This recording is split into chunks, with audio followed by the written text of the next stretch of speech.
Namaste students, welcome to 11th physics class. So today we are going to see the next topic. This is a 5-mark question. Motion of connected bodies. So when objects are connected by strings, அதாவது இங்கே பார்த்தீங்கன்னா ஒரு புள்ளி மாதிரி இருக்குது, அதாவது அந்த round ஷேப்பில் இருக்குது பார்த்தீங்களா, இதுக்கு பேர் புள்ளின்னு சொல்லுவாங்க.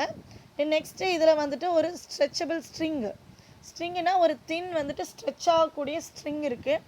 அதில் வந்துட்டு 2 மாசஸ் எடுத்துக்கிறாங்க, அதாவது 2 பிளாக்ஸ் எடுத்துக்கிறாங்க. One is M1 and another one is M2. ஜென்ரலாக இதோட சைஸ் பார்த்தீங்கன்னா M1ஓட சைஸும் M2ஓட சைஸு கம்பேர் பண்ணால் M1 is greater than M2. M1 எப்படி இருக்குது? கிரேட்டராக இருக்குது, M2 விட கிரேட்டராக இருக்குது. அதாவது சைஸ் வந்துட்டு பிளாக்கோட சைஸ் வந்துட்டு பெருசாக இருக்குது அப்படின்னு சொல்கிறாங்க. ஸோ வாங்க பார்க்கலாம். when objects are connected by strings and a force F is applied either vertically or horizontally. அதாவது ஸ்ட்ரிங்கில் வந்துட்டு ரெண்டு ஆப்ஜெக்ட்ஸை வந்துட்டு கட்டி தொங்க விடலாம், இல்லைனா அதை வெர்டிக்கல் டைரக்ஷனில் தொங்க விடலாம். ரெண்டுமே வந்துட்டு 2 பிளாக் ஸ்ப்ரிங் எப்படி இருக்குது தொங்க விட்டுருக்காங்க. இல்லை அப்படின்னா ஒன்று ஹரிசாண்டலாக இருக்கும், இன்னொன்று வந்து அதாவது நெக்ஸ்ட் கண்டிஷன், அது வெர்டிக்கல் மோஷன் ஒன்று, இன்னொன்று horizontal motion. So when objects are connected by strings and a force is applied either vertically or horizontally or along an inclined plane, சாய்ந்த நிலையில் கூட இருக்கலாம் அப்படின்னு சொல்கிறாங்க.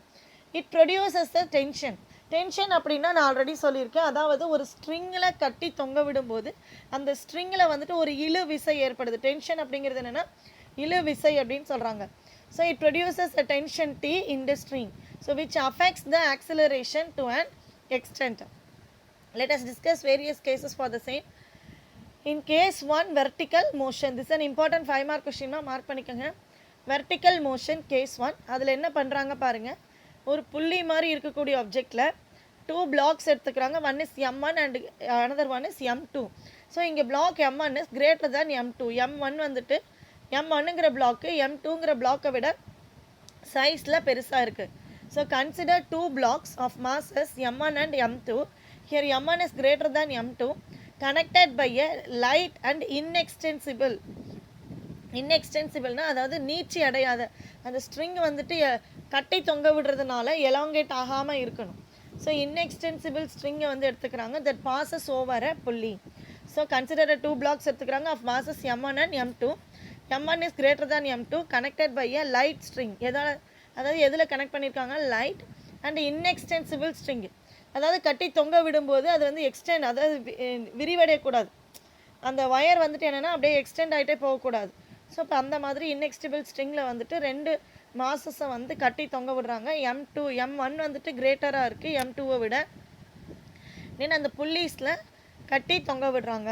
So light and extensible string that passes over a புள்ளி. Next பார்த்தீங்கன்னா இந்த டயக்ராமில் நல்லா வாட்ச் பண்ணுங்கள். என்ன கொடுத்துருக்காங்க? ஃபஸ்ட்டு M1 எடுத்துக்கலாம்.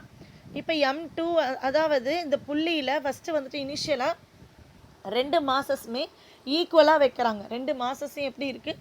ஈக்குவலாக, அதாவது கையில் பிடிச்சிக்கலாம் அப்படின்னு சொல்கிறாங்க. அடுத்தது வந்துட்டு இப்போ என்ன பண்ணிடுறாங்க?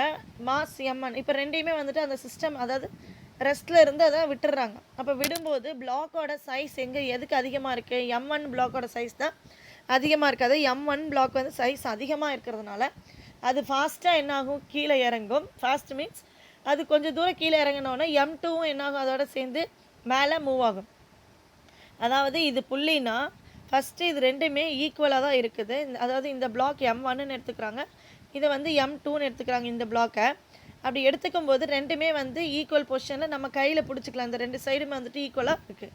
இப்போ என்ன பண்ணுறாங்கன்னா இந்த சிஸ்டமை ரிலீஸ் பண்ணிடுறாங்க. இப்போ இந்த சிஸ்டமை ரிலீஸ் பண்ணோன்னா ஆட்டோமேட்டிக்காக M1ங்கிற பிளாக் வந்துட்டு கிரேட்டர் இன் சைஸ். அப்போ என்ன ஆகும்? ஆட்டோமேட்டிக்காக அது கீழ் நோக்கி இறங்கும். கீழ் நோக்கி அது இழுக்க இது என்ன ஆகும்? இந்த சின்ன பிளாக்கு, அதாவது M2ங்கிற பிளாக் ஆட்டோமேட்டிக்காக மேலே ரைஸ் ஆகும். ஸோ இப்போ இதுதான் வந்து இங்கே நடக்குது. அப்போது what are the forces acting on the blocks அப்படிங்கிறத ஃபைண்ட் அவுட் பண்ணுவோம். M1ங்கிற பிளாக் மேலே பாருங்கள், M1Gங்கிற gravitational force, downward gravitational force act ஆகுது. அடுத்தது அந்த கம்பி மேலே கட்டி தொங்க விடுறதுனால டென்ஷன் ஃபோர்ஸ் அப்வர்ட் டைரக்ஷனில் ஆக்ட் ஆகுது. டென்ஷன் ஃபோர்ஸ் எங்கே ஆக்ட் ஆகுது? இந்த பாருங்கள், ஏரோ மார்க் காமிச்சிருக்காங்களா? டென்ஷன் ஃபோர்ஸ், ஏன்னா அது வந்து இழுக்குது பிடிச்சி மேலே. ஸோ அப்போ அப்வர்ட் டைரக்ஷனில் டென்ஷன் ஃபோர்ஸ் ஆக்ட் ஆகுது. டவுன்வர்ட் டைரக்ஷனில் கிராவிடேஷ்னல் ஃபோர்ஸ், அதாவது M1G ஆக்ட் ஆகுது. அதே மாதிரி இந்த டயக்ராமில் பாருங்கள், லெஃப்ட் சைடில் M2 பிளாக் மேலே அகைன் அதே மாதிரி M2G. ஆனால் இங்கே பிளாக் M1 கீழே இறங்கும்போது ஆட்டோமேட்டிக்காக பிளாக் M2 என்ன ஆகும், மேல் நோக்கி மூவ் ஆகும். அப்போ அது M2G கிராவிடேஷனல் ஃபோர்ஸ் அது மேலே ஆக்ட் ஆகுது. ஆனால் அந்த பிளாக் வந்து என்ன பண்ணுது, அப்பர் டைரக்ஷனில் அது மூவ் பண்ணுது. டென்ஷன் ஃபோர்ஸ் எப்படி ஆக்ட் ஆகுது, அப்பர் டைரக்ஷனில் ஆக்ட் ஆகுது. எப்போவுமே டென்ஷன் ஃபோர்ஸ் அதாவது இழு விசை அப்படின்னு சொல்லும்போது அப்பர் டைரக்ஷனில் தான் அது ஆக்ட் ஆகும். So are you clear? So 2 blocks mass M1 M2, M1 is greater than M2, light and inextricable string-ஐ வச்சு passes over the புள்ளி. நெக்ஸ்ட் வந்து let a tension in the string be T. Tension அதாவது அந்த string மேலே act ஆகக்கூடிய tension வந்து டீன்னு எடுத்துக்கிறாங்க. அண்ட் ஆக்சிலரேஷன் வந்து A, அதாவது மூவ் ஆகுது இல்லையா, பிளாக் வந்து பெரிய பிளாக் வந்துட்டு கீழே இறங்குது, கீழ் நோக்கி இறங்குது. அப்போ கீழ் நோக்கி அதாவது ஆக்சிலரேஷன் எக்ஸ்பீரியன்ஸ் ஆகுது. கீழ் நோக்கி இறங்கும்போது லெஃப்ட் சைடில் இருக்கக்கூடிய பிளாக் வந்து என்ன ஆகுது, ஆட்டோமேட்டிக்காக மூவ் ஆகுது. So when the system is released, both the blocks start moving, M2 vertically upward and M1 downward with the same acceleration A. அதாவது சேம் ஆக்சிலரேஷனில் M1 வந்து டவுன்வர்ட் டைரக்ஷன்லையும் இந்த பிளாக் M1 வந்து டவுன்வர்ட் டைரக்ஷன்லையும் M2 வந்து அப்பர் டைரக்ஷன்லையும் ஆக்ட் ஆகுதுன்னு சொல்கிறாங்க. So tension in the string T and acceleration A when a system is released. இப்போ system வந்துட்டு release பண்ண உடனேயே ரெண்டு பிளாக்ஸுமே வந்து மூவ் ஆக ஆரம்பிச்சிருது. M2 வந்து ஏன்னா பிளாக்கோட சைஸ் M2ஓட பிளாக்கோட சைஸ் வந்துட்டு சின்னதாக இருக்குது M1-ஐ விட. அப்போ M1 வந்து என்ன பண்ணும், அந்த பிளாக்கை கீழே கொண்டு வரும். அப்போ M2ங்கிற பிளாக்கு மேலே ஏறும். So M2 vertically upward and M1 downward and M1 downward with the same acceleration A. So the gravitational force M1G on mass M1 is used in lifting the mass M2. அடுத்து என்ன சொல்கிறாங்க, the gravitational force M1G, M1 அந்த yellow color block, M1G on mass M1 is used in lifting the mass M2. So அந்த mass M1 வந்துட்டு இந்த gravitational ஃபோர்ஸ்னால் இந்த black M2 வந்து என்ன ஆகுது, மேலே வந்து லிஃப்ட் ஆகுது அப்படின்னு சொல்கிறாங்க.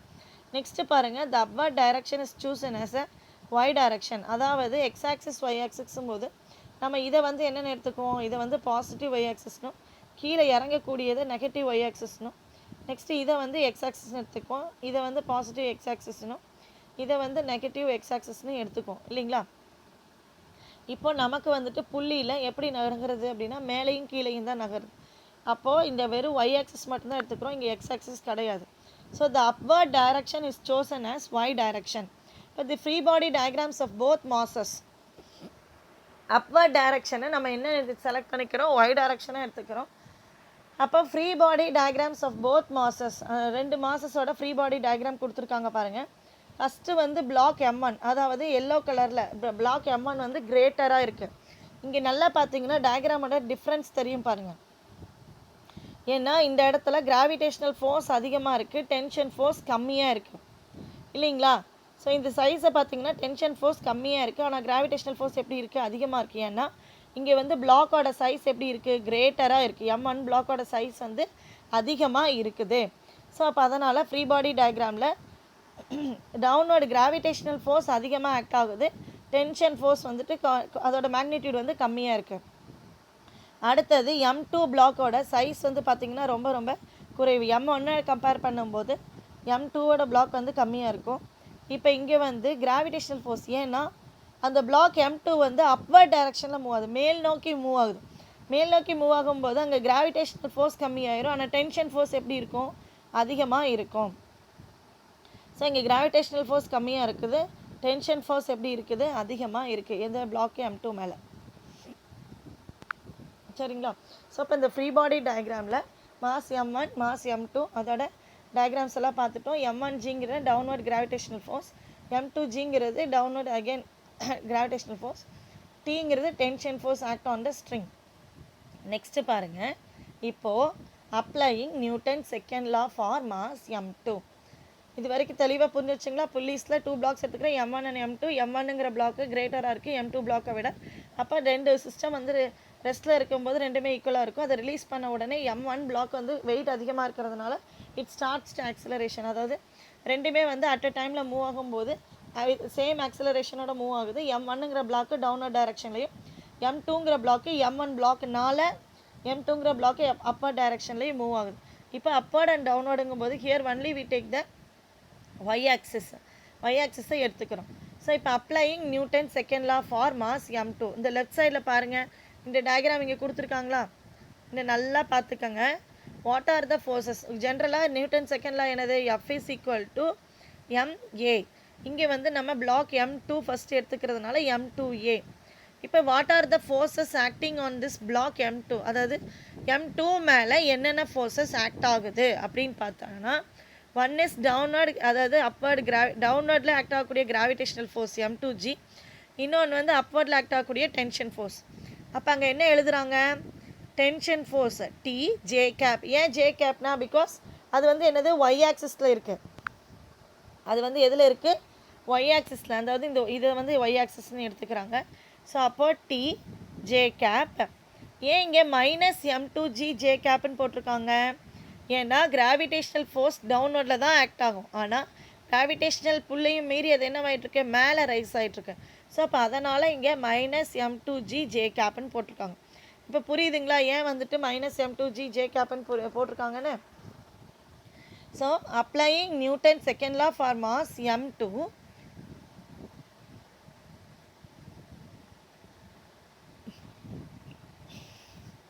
applying Newton's second law for mass m2, two forces acting on the mass m2. One is tension force in upward direction and one is downward gravitational force m2g.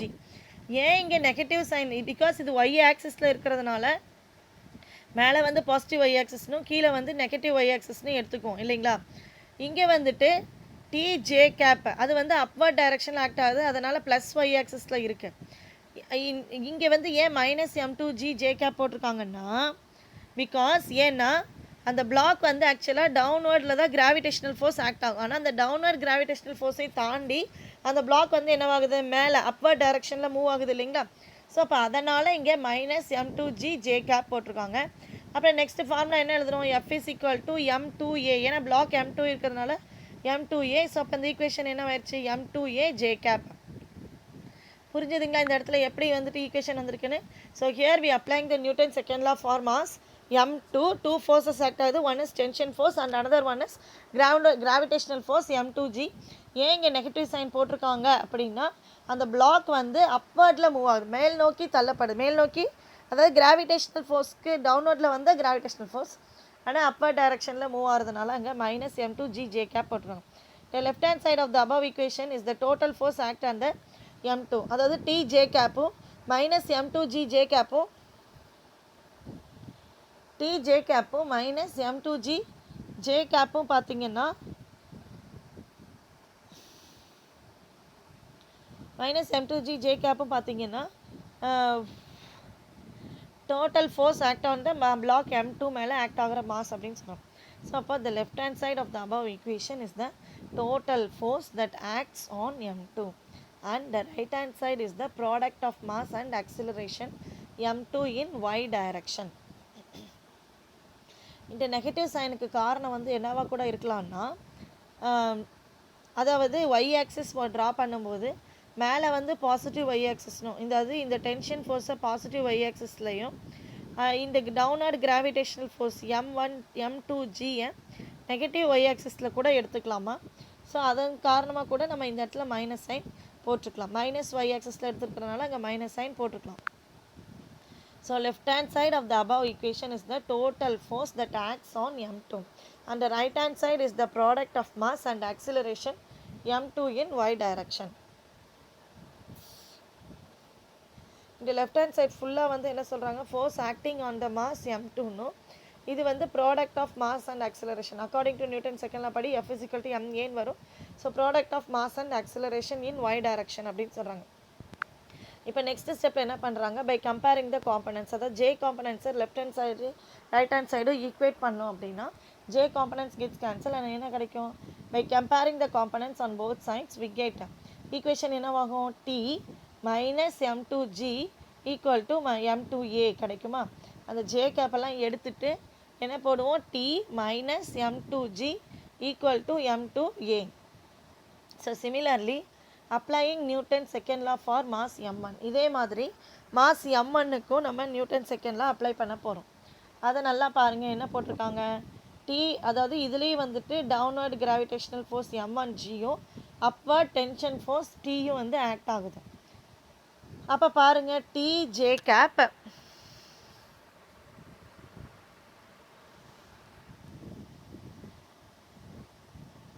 T J cap tension force act upward direction positive y axis. அடுத்தது m2 m1g வந்து என்னது downward direction ஆனால் negative y axis. So அதனால் அங்கே வந்து என்ன போட்டிருக்கோம் minus m1g. அதனால் என்னென்னு போட்டிருக்கோமா minus m1g j cap equal to minus m1a j cap.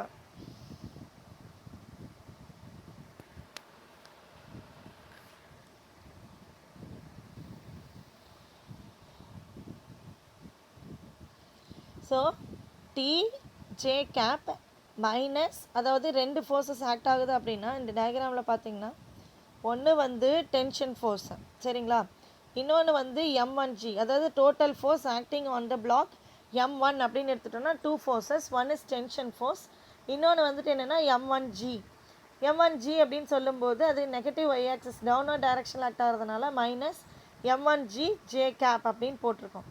Then equal to acceleration என்ன எழுதுகிறாங்க அதாவது product of mass minus m1a j cap minus m1a j cap. அதுவும் என்ன அப்படின்னா ஏன்னா m1ங்கிற பிளாக்கு டவுன்வர்ட் டைரக்ஷனில் ஆக்ட் ஆகுது, m1ங்கிற பிளாக்கு கீழ் நோக்கி இறங்குது, அப்போது அதோட ஆக்சிலரேஷன் டவுன்வர்டில் இருக்கிறதுனால நெகட்டிவ் y ஆக்சிஸ், இது வந்து என்னது நெகட்டிவ் y ஆக்சிஸ், அதனால் இங்கே வந்து மைனஸ் சைன் போட்டிருக்கோம். புரிஞ்சுதுங்களா?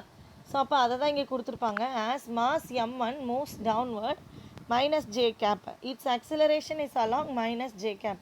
ஸோ தென் வை இங்கே என்ன எழுதியிருக்காங்க மைனஸ் m1a ஜே கேப். இப்போ தெளிவாக புரியுதுங்களா? இந்த ஈக்குவேஷன் ஈஸி, ரொம்ப ரொம்ப ஈஸி. நல்லா ஆனால் கூர்ந்து கவனிக்கணும், இல்லைனா எல்லாம் m1 m2a அப்படிங்கிற இதில் ஜென்ரலாக போயிடுவீங்க. So Newton second law for mass m2க்கு அப்ளை பண்ணுறாங்க T J cap minus m2g J cap. அதாவது இது வந்துட்டு இப்படி இருக்கும், பாசிட்டிவ் y ஆக்சிஸ் டியும் நெகட்டிவ் y ஆக்சிஸ் ஜே m2gயும், அதனால் இந்த இடத்துல மைனஸ் சைன் போட்டிருக்காங்க. அடுத்தது ஈக்குவல் டு m2a, ஏன்னா இது வந்து அப்பர் டைரக்ஷனில் போகுது, ஸோ m2a அப்படின்னு எழுதிட்டாங்க. m2a பாசிட்டிவ் y ஆக்சிஸுங்கிறதுனால அப்பர் டைரக்ஷன் m2a j கேப்னு எழுதிட்டாங்க. தென் காம்பனன்ட்ஸ் ஈக்குவேட் பண்ணால் என்ன ஈக்குவேஷன் கிடச்சிது t minus m2g equal to m2a. அதே மாதிரி நியூட்டன் செகண்டில் அப்ளைங் ஃபார் மாஸ் m1க்கு அப்ளை பண்ணுறாங்க, அதுவும் அதே மாதிரி என்னது T J cap minus m1g j cap. இந்த மைனஸ் சைன் வரதெல்லாம் நல்லா நோட் பண்ணணும். ஏன் அப்படின்னா y ஆக்சிஸில் வந்துட்டு மேலே இருந்தால் அப்பர் டைரக்ஷனில் இருந்தால் அது பாசிட்டிவ் y ஆக்சிஸ், டவுன்வர்ட் டைரக்ஷனில் இருந்தால் அது நெகட்டிவ் y ஆக்சிஸ், அதனால தான் அந்த நெகட்டிவ் சைன் போடுறோம். நெக்ஸ்ட்டு கீழே equal to minus m1a j cap as mass m1 moves downward minus j it's acceleration is along minus J cap. இப்போ என்ன பண்ணுறாங்க அடுத்த ஸ்டெப்பில் அதே மாதிரி பை கம்பேரிங் த காம்பனன்ட்ஸ். அப்போ என்ன கிடைக்கும் நமக்கு equation T minus m1g equal to minus m1a கிடச்சிச்சிங்களா? By comparing the components on both sides we get என்ன கிடச்சிருக்குமா இந்த ஈக்குவேஷன்லேருந்து பாருங்கள் T minus m1g equal to minus m1a. Next ஸ்டெப்பில் என்ன பண்ணுறாங்கன்னா இந்த ஓவரால் டேர்மை வந்து மைனஸால் மல்டிப்ளை பண்ணுறாங்க. அப்போ மைனஸ் உள்ளே போகும்போது என்னாகும் மைனஸ் டி ப்ளஸ் m1g. அடுத்த ஈக்குவேஷனில் பார்த்தீங்கன்னா உங்களுக்கு புரியும், equal to minus into minus என்னவாயிரும் அதுவும் ப்ளஸ் ஆயிரும். அதாவது போத் சைட்ஸ் நெகட்டிவ் சைனால் மல்டிப்ளை பண்ணுறாங்கன்னு எடுத்துக்கணும். போத் சைட்ஸ் அதாவது லெஃப்ட் ஹேண்ட் சைடும் ரைட் ஹேண்ட் சைடும் வந்துட்டு நெகட்டிவால் மல்டிப்ளை பண்ணுறாங்க. அப்படி பண்ணும்போது ஈக்குவேஷன் என்னவாகுது நெகட்டிவ்னா அதாவது மைனஸ் டி மைனஸ் m1g, அடுத்தது equal to minus of minus m1a minus of minus m1ஏன்னு போடும்போது மைனஸ் இன்ட்டு மைனஸ் என்னவாயிரும் ப்ளஸ் ஆயிரும். அடுத்த ஸ்டெப்பில் பார்த்தீங்கன்னா அது என்னவாயிருச்சு ப்ளஸ் ஆயிடுச்சு. நெக்ஸ்ட்டு வந்து இங்கே மைனஸ் டீன்னு வந்துடும் ஆன்சரு. இந்த மைனஸ் டி வந்துருச்சா, இந்த மைனஸ் இன்ட்டு மைனஸ் என்னது ப்ளஸ் ஆகிட்டு m1gன்னு கிடச்சிருக்கா. ஸோ அப்போ புரிஞ்சிச்சிங்களா? அந்த இடத்துல பென்சில் வேணால் எழுதி வச்சுக்கோங்க, both sides multiplied by the negative sign அப்படின்னு. ஸோ அப்போது நெகட்டிவ் சைனில் ரெண்டு சைடும் மல்டிப்ளை பண்ணும்போது மைனஸ் டி கிடைக்கும். இங்கே வந்து மைனஸ் டேர்ம்ஸ் எல்லாமே என்னவாயிரும் ப்ளஸ் டேர்ம்ஸாக மாறிடும். அப்போ இப்போ என்ன ஆகுது ஈக்குவேஷன் ஈஸியாக நமக்கு ஆடிங் ஈக்குவேஷன்ஸ் 3.9 அண்ட் 3.10. அதாவது ஈக்குவேஷன் 3.9 என்னென்னா T minus m2g equal to m2a.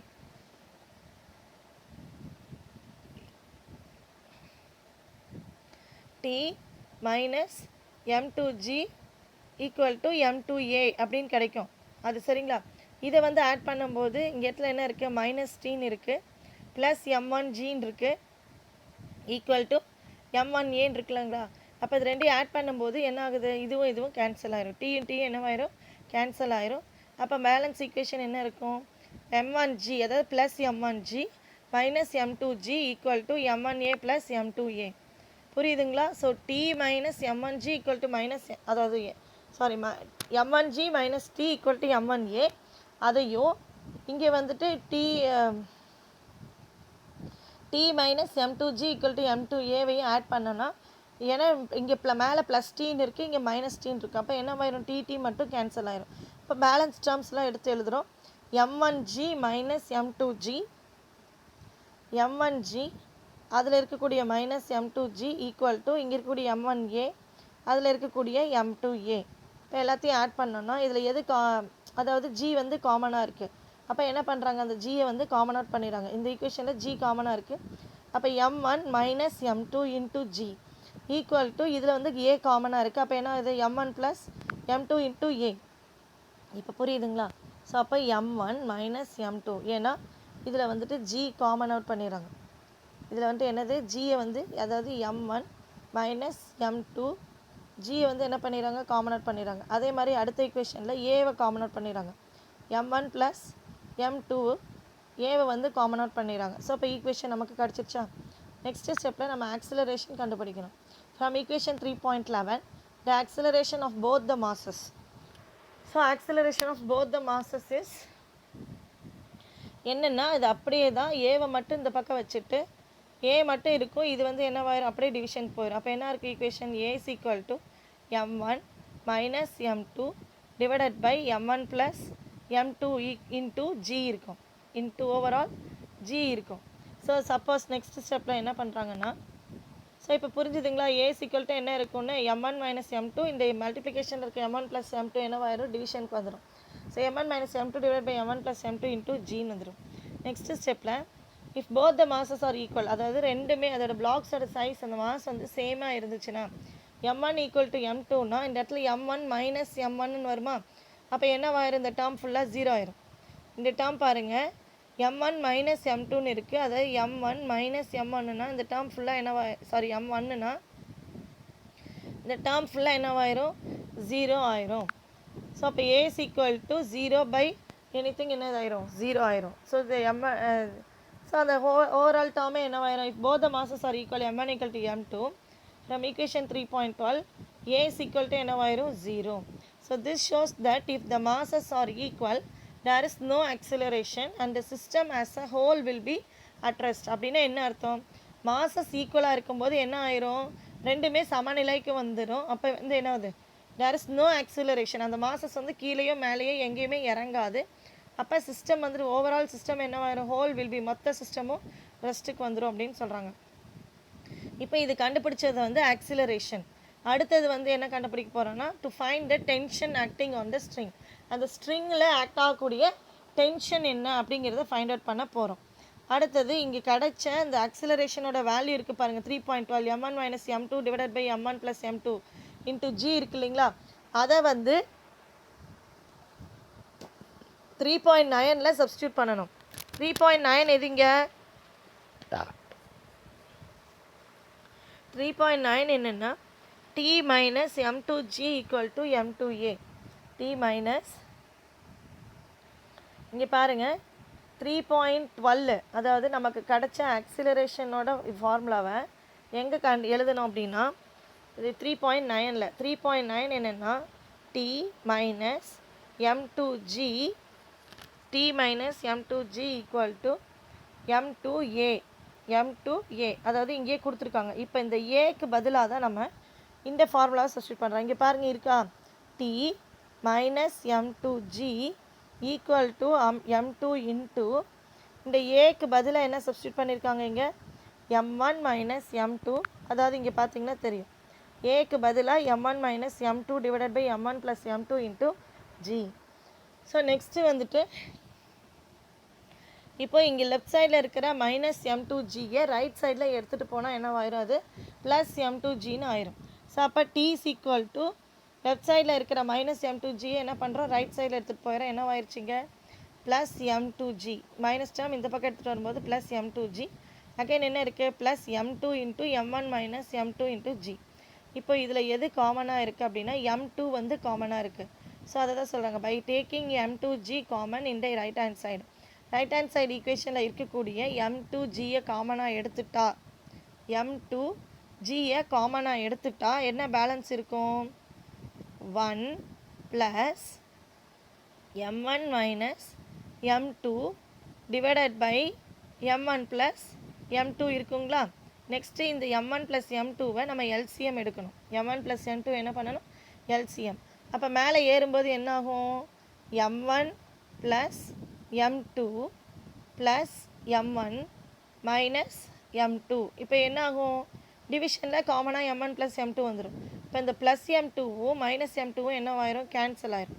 அப்போ என்ன இருக்கும், நமக்கு ஆன்சர் என்ன கிடைக்கும், 2m1 டிவைடட் பை m1 + m2ன்னு கிடைக்குங்களா. So are you clear. நெக்ஸ்ட்டில் பாருங்கள், அதே தான் கொடுத்துருப்பாங்க. t is equal to m2gயை காமன் அவுட் பண்ணால் 1 + m1 - m2 divided by m1 + m2ன்னு இருக்குது. அடுத்து எல்சிஎம் எடுக்கிறோம். t is equal to m2g m1 + m2 + m1 - m2. அப்போ +m2வும் -m2 கேன்சல் ஆயிரும். அப்போ என்ன கிடைக்குது, t is equal to 2m1 m2 divided by m1 + m2 × g. ஏன் அப்படின்னா இங்கே வெளியில் இருக்கக்கூடிய m2 உள்ளே வந்துட்டு மல்டிப்ளை ஆன்சர் இது ரெண்டையும் ஆட் பண்ணால் இது ரெண்டும் கேன்சல் ஆயிரும். இந்த ரெண்டையும் ஆட் பண்ணால் என்ன கிடைக்கும், 2m1ன்னு கிடைக்கும். அண்ட் வெளியில் ஆல்ரெடி m2 இருக்குது. ஸோ அப்போ m2 divided by m1 + m2 × g அப்படின்னு கிடைக்குங்களா. இப்போ டென்ஷன் ஃபைண்ட் அவுட் பண்ணியாச்சு. ஸோ இப்போ equation 3.12 gives only magnitude of acceleration. அதாவது 3.12 a is equal to m1 - m2 divide by m1 + m2 × gன்னு பார்த்தோம் இல்லைங்களா. அது வந்து எதை கொடுக்குதுன்னா வெறும் மேக்னிடியூடை மட்டும்தான் கொடுக்குது, magnitude of acceleration. For mass m1 the acceleration vector is given by, அதாவது வெக்டர் நோட்டேஷனை கொடுத்துருக்காங்க. Acceleration vector is given by a vector is equal to -m1 - m2 divided by m1 + m2. அதே ஈக்குவேஷன் தான், ஆனால் நெகட்டிவ் சைனில் கொடுத்துருக்காங்க. g cap along the downward direction, y axis negative y axisன்னு எடுத்துக்கிறாங்க. Negative y axisன்னு எடுத்துக்கிறதுனால minus சைனில் வந்திருக்கு. For mass m2 the acceleration vector is, m2 வந்து என்ன ஆகுது, அப்பர் டைரெக்ஷனில் போகுது, அதாவது பாசிட்டிவ் y axisல போகுது. அப்போ a vector equal to m1 - m2 divided by m1 + m2 × g cap. புரிஞ்சுதுங்களா. ஸோ இப்போ இது வரைக்கும் எடுத்தது தெளிவாக புரிஞ்சுதுங்களா. So tension and acceleration. அடுத்தது ஹரிசாண்டல் மோஷன், அதையும் பார்த்து முடிச்சிடலாம், ஒரு 10 minutes அவ்வளோதான். So in this case mass m2 is kept on a horizontal table. இப்போ இங்கே என்னென்ன கண்டுபிடிச்சோம், ஆக்சிலரேஷன் கண்டுபிடிச்சோம். அடுத்தது tension act on the body கண்டுபிடிச்சோம் இல்லைங்களா. ஸோ அடுத்தது ஹரிசாண்டல் மோஷன். ஏன்னா இது ரெண்டுமே வெர்டிக்கல் மோஷன் ஹரிசாண்டல் மோஷன் ரெண்டும் சேர்ந்தது தான் ஒரு 5 mark கொஸ்டின். இந்த கேஸில் mass m2 is kept on a horizontal table and mass m1 is hanging through a small புள்ளி. அதாவது இந்த டயக்ராமில் பார்த்தீங்கன்னா ஒரு டேபிள் மேலே m2ங்கிற மாஸ் வந்து ஹரிசாண்டலாக பிளேஸ் பண்ணியிருக்கு, m1ங்கிற மாஸ் அந்த புள்ளியில் கட்டி தொங்க விட்டுருக்காங்க. அப்போது இங்கே வந்துட்டு என்னென்ன ஃபோர்ஸ் ஆக்ட் ஆகுது அப்படின்னா, 1 இஸ் டென்ஷன் ஃபோர்ஸ். m1 மேலே ஆக்ட் ஆகக்கூடிய ஃபோர்ஸஸ் பார்த்தீங்கன்னா அப்வர்ட் டென்ஷன் ஃபோர்ஸும் டவுன்வர்ட் கிராவிடேஷனல் ஃபோர்ஸும் ஆக்ட் ஆகுது. m2 மேலே என்னென்ன ஃபோர்ஸ் ஆக்ட் ஆகுதுன்னா, tension force act along in horizontal direction and gravitational force act along in downward direction. Are you clear. இது புரிஞ்சுதுங்களா. ஹரிசாண்டல் மோஷன் அப்படின்னு சொல்லும்போது இந்த கேஸில் mass m2 is kept on a horizontal table. ஒரு ஹரிசாண்டல் டேபிள் மேலே m2வை பிளேஸ் பண்ணியிருக்காங்க அண்ட் m1 வந்து ஹேங்கிங் தொங்க விட்டுருக்காங்க த்ரூ ஏ ஸ்மால் புள்ளி வழியாக. Assume that there is no friction on the surface. இந்த சர்ஃபேஸ் தான் ஸ்மூத்தாக இருக்குது, எந்த ஃப்ரிக்ஷனும் அது மேலே ஆக்ட் ஆகலை அப்படின்னு சொல்கிறாங்க.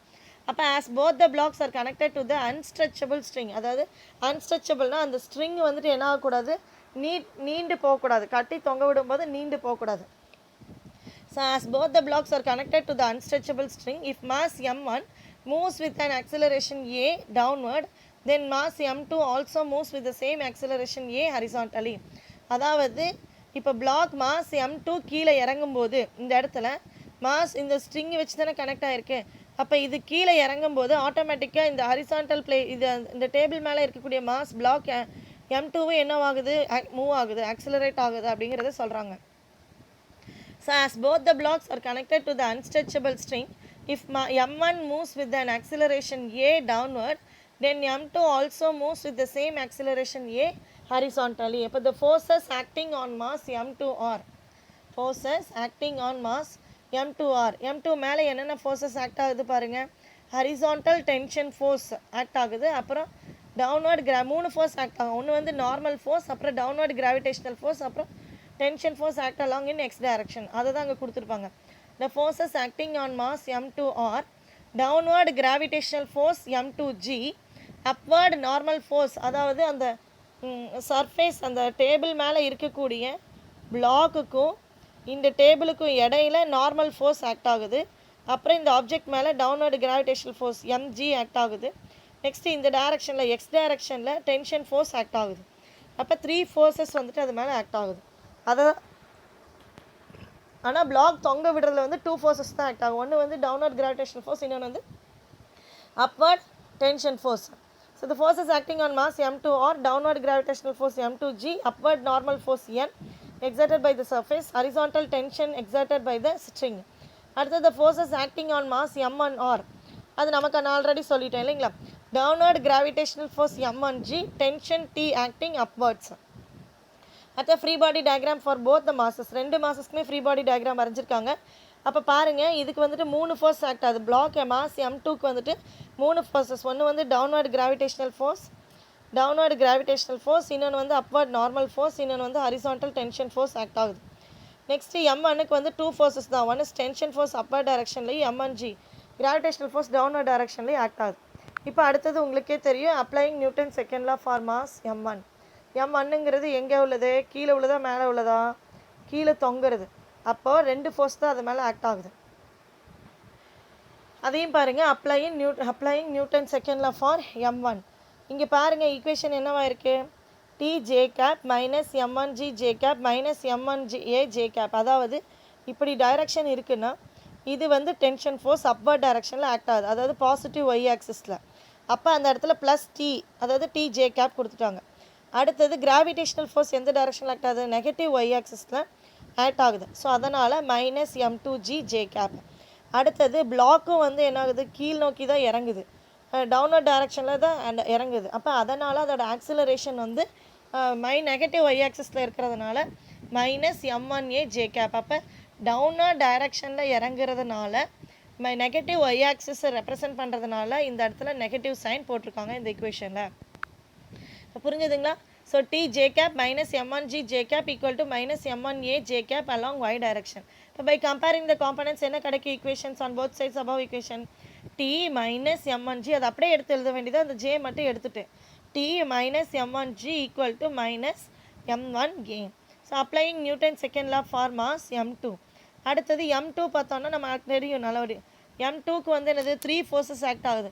One is horizontal tension force, another downward gravitational force and upward normal force. அப்போ இந்த இடத்துல applying Newton second law for M2 அப்படின்னு சொல்லும்போது அதாவது TI கேப்னு கொடுத்துருக்காங்க பாருங்கள். ஏன்னா ஹரிசான்டல் டைரக்ஷனை மட்டும் ஃபஸ்ட்டு எடுத்துக்கிறாங்க, normal force gravitational force next எழுதுவாங்க. இப்போ ஃபஸ்ட்டு டென்ஷன் ஃபோர்ஸ் இதை மட்டும் எடுத்துக்கிறாங்க, ஹரிசான்டல் டைரக்ஷனில் உள்ள டென்ஷன் ஃபோர்ஸை மட்டும் எடுத்துக்கிறாங்க. T is equal to, அதாவது TI cap equal to M2A I cap along x direction. அடுத்தது அதே மாதிரி காம்பனன்ட்ஸை கம்பேர் பண்ணுறாங்க, என்ன கிடைக்கும், T equal to M2A cap.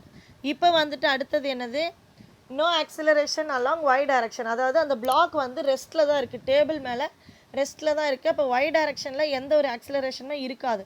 அப்போ அந்த நார்மல் ஃபோர்ஸும் கிராவிடேஷனல் ஃபோர்ஸும் இந்த டயக்ராமில் பாருங்கள், இந்த இடத்துல இது நார்மல் ஃபோர்ஸு, இது வந்து கிராவிடேஷனல் ஃபோர்ஸ். இப்போ டென்ஷன் ஃபோர்ஸ் தான் இங்கே எழுதணும் இல்லைங்களா, TI cap equal to M2A I cap along horizontal டைரக்ஷனில் மூவ் ஆகிறதுனால, ஆக்சிலரேட் ஆகிறதுனால நம்ம எழுதியிருக்கோம். அடுத்தது ஒய் டைரக்ஷனில் ஏதாவது மூவ் ஆகுதா, அந்த பிளாக் வந்து மூவ் ஆகுதா அப்படின்னா மூவ் ஆகலை, ஏன்னா ரெஸ்ட் பொசிஷனில் தான் இருக்குது. அப்போது அதை வந்து எழுதுறாங்க. there is no acceleration along y direction for m2. அப்போ என்னது nj cap minus m2g j cap equal to 0. அந்த m2aக்கு பதிலாக அந்த இடத்துல ஆக்சிலரேஷன் இல்லாததுனால இங்கே என்ன பண்ணிட்டாங்க, 0ன்னு போட்டாங்க இந்த இடத்துல. டூ ஃபோர்ஸஸ் என்னது, நார்மல் சர்ஃபேஸ்க்கும் அந்த பிளாக்குக்கும் இடையில நார்மல் ஃபோர்ஸ் ஆக்ட் ஆகுது அலாங் y டைரக்ஷனில், அப்பர் டைரக்ஷனில். அடுத்தது இந்த மைனஸ் m2 உங்களுக்கே தெரியும், டவுன்வர்ட் டைரக்ஷனில் நெகட்டிவ் y ஆக்சிஸில் இருக்கிறதுனால minus m2g j cap equal to no acceleration along y direction, so equal to 0ன்னு போட்டாச்சு. இப்போ பை கம்பேரிங் த காம்பனன்ட்ஸ் என்ன ஆகும், equation n minus m2g equal to 0. அடுத்த ஸ்டெப்பில் என்ன ஆகும், n இஸ் ஈக்குவல் டு இந்த மைனஸ் m2g அந்த பக்கம் ரைட் சைடில் போகும்போது ப்ளஸ் m2gயாக போயிடும். அடுத்தது பை சப்ஸ்டியூட்டிங் ஈக்குவேஷன் 3.15 என்னது, t ஈக்குவல் டு m2a இருக்குங்க இல்லைங்களா. 3.15 இன் ஈக்குவேஷன் 3.15 எடுத்துகிட்டு வந்து 3.14 சப்ஸ்டியூட் பண்ண, அதாவது t இங்கே இருக்குது இல்லைங்களா, ஆல்ரெடி இந்த இடத்துல t இருக்குது பாருங்கள். இப்போ ஆல்ரெடி நம்ம என்ன கண்டுபிடிச்சிருப்போம், t இஸ் ஈக்குவல் டு என்னது m2a. இப்போ இந்த m2aவை தான் இந்த இடத்துல சப்ஸ்டியூட் பண்ணணும், m2aவை இந்த இடத்துல சப்ஸ்டியூட் பண்ணணும். ஸோ அதை தான் பண்ணியிருப்பாங்க பாருங்கள், பண்ணிட்டாங்களா. m2a இந்த இடத்துல வந்துருச்சா. அடுத்தது இந்த இடத்துல என்ன இருக்குது, மைனஸ் m1g இதோ இங்கே வந்துருக்குங்களா, m2a minus m1g equal to minus m1a. அதாவது அந்த 3.14ல் 3.15tயோட வேல்யூ வெட்டு இங்கே சப்ஸ்டியூட் பண்ண, அவ்வளோதான். அப்போ என்ன கிடைக்குது, m2a minus m1g equal to minus m1a. அடுத்த டேர்மில் என்ன பண்ணுறோன்னா இந்த மைனஸ் டேர்ம்ஸ் இந்த பக்கமும் இதை இந்த பக்கம் கொண்டு வரும்போது என்ன கிடைக்கும் நமக்கு, m2a plus m1a equal to m1g கிடச்சிச்சிங்களா. அடுத்த ஸ்டெப்பில் இதை தான் போட்டிருப்பாங்க, m2a plus m1a equal to m1g. அடுத்த ஸ்டெப்பில் ஏவை காமன் அவுட் பண்ணிவிட்டா என்ன கிடைக்கும், m1 ப்ளஸ் m2 இல்லை m2 plus m1 into a equal to m1g. அடுத்த ஸ்டெப்பில் உங்களுக்கே தெரியும், ஏ வேல்யூ கண்டுபிடிக்கணும்னு என்ன ஆகும், a is equal to m1g divided by m2 plus, அதாவது m1 ப்ளஸ் m2 அப்படிங்கிறது எழுதணும். a is equal to, அதுதான் இங்கே ஈக்குவேஷன் எடுத்துக்காங்க, a is equal to m1 by m1 plus m2 into g. புரிஞ்சுதுங்களா. ரொம்ப ரொம்ப ஈஸியான கொஸ்டின் இது, ஈஸியாக அண்டர்ஸ்டாண்ட் பண்ணிக்கவும் முடியும். ஸோ அதாவது நெகட்டிவ் சைனில் இருக்கிறத லெஃப்ட் சைடில் எடுத்துகிட்டு வராங்க, இதை வந்து ரைட் சைடில் எடுத்துகிட்டு போகும்போது m2a plus m1a equal to m1gன்னு கிடைக்குது. அடுத்தது a is equal to, அதாவது a காமனாக இருக்குது, a வந்துட்டு எடுத்துட்டோன்னா காமன் அவுட் பண்ணிட்டோன்னா அந்த டிவிஷன் போயிடும், m1 ப்ளஸ் m2. அப்போ m1 divided by m1 plus m2 into g.